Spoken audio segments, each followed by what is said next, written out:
All right, what I really wanted to see here, let me get ready here, is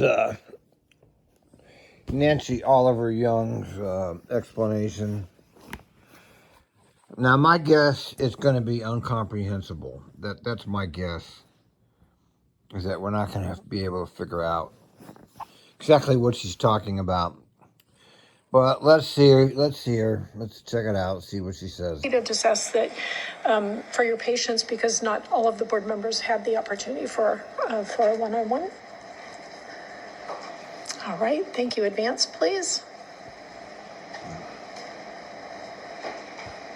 As we shared with you at our last board meeting a year ago, we presented to you that there was a $300 million financial deficit. And that was based on, the Forward Together plan, full discretionary budget additions, and a ramp up of our state of good repair. And now we're 1 year later and we have new information. So we see that our revenues have not come in at what was originally projected. Some of our expenditures are coming in at greater inflation, and those both have a negative impact on the deficit.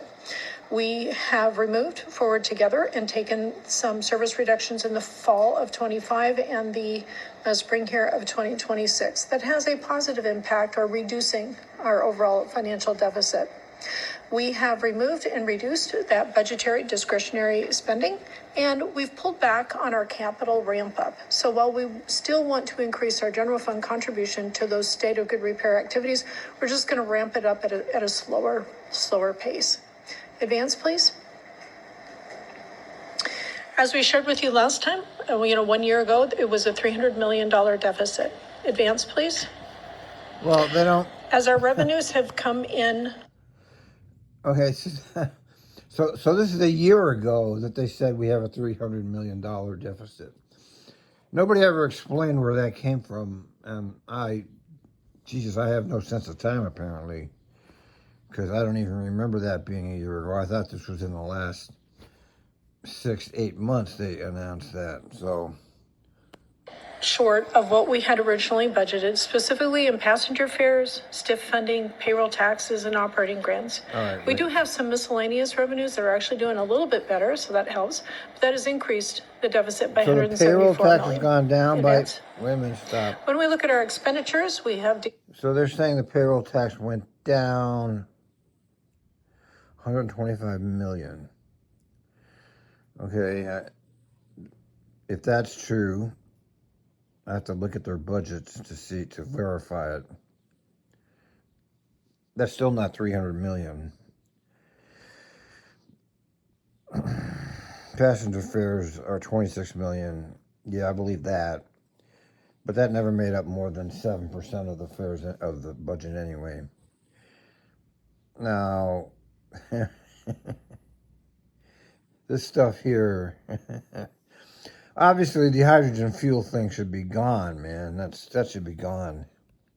Decided to move forward with the hydrogen fuel cell buses out on 82nd Street. They're moving forward, even though they have a $300 million safety and security in our accessible transportation program, as well as some personnel costs, specifically adjusting that vacancy factor within the budget. That has increased our deficit by $52 million. Advance, please. We have implemented pulling back on those discretionary budget additions. We have implemented these service reductions in the fall of 25 and the spring of 26, as well as put a pause on Forward Together. And as I just mentioned, we've pulled back on that state of good repair ramp up, all resulting, advance please, in a average annual shortfall right now of $245 million. So we are making progress, not as quickly as what we wanted. Advance, please. So another way to look at this is to just, in 2025, we started at 300 million. The revenues are down, so that has an impact of 174 million.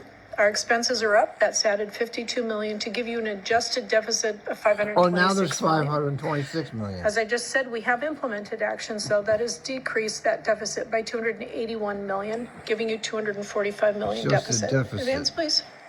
Implemented actions, but and in a column format, it's just the same information, but just highlighting those items that we have implemented or pulled back on to amount to that 281 million. Advance, please. So that 245 million now we've put into the scorecard, and I know that you're familiar with the scorecard, but we have reset it. So up in the red box, you can see that we have All right, well, are wait. targeting 200. All right. Okay. There's no reason to listen to this because she's going so fast. I can't make out any of it. I have no idea what she's talking about. And this is obviously intentional to make it as confusing as possible so that we can't figure it out. I mean, how can you even understand what she's saying? 45 million. At a high level, we're What looking at making spending reductions. President Lewis asked us to put it in the order of where we have the most control versus the least control. So spending reductions, looking at specifically those general and administrative type expenses in the agency, we're looking to, on average, to garner 128 million. We are looking to service cuts to provide 27 million. New revenue of 45 million, and we have a remaining gap of 45 million that could be addressed either through further spending reductions, service cuts, or new revenues. That has yet to be determined, but something that we're working on. When we move down to that blue box, that's where we've rolled up our sleeves and we're putting pen to paper, and we're saying, okay, so if we are taking spending reductions, where are those spending reductions occurring? So you can see in 2027, under spending reductions, we have $60 million in that. And then all these right, service cuts, all right, enough of we've this, projected. I'm going to look through the agenda here, see if I can get any more definition, because listening to this is a waste of time. I have no idea what she's talking about, and she's going so fast that you can't figure it out. And who can read this? I mean, budget balancing. What is this shit?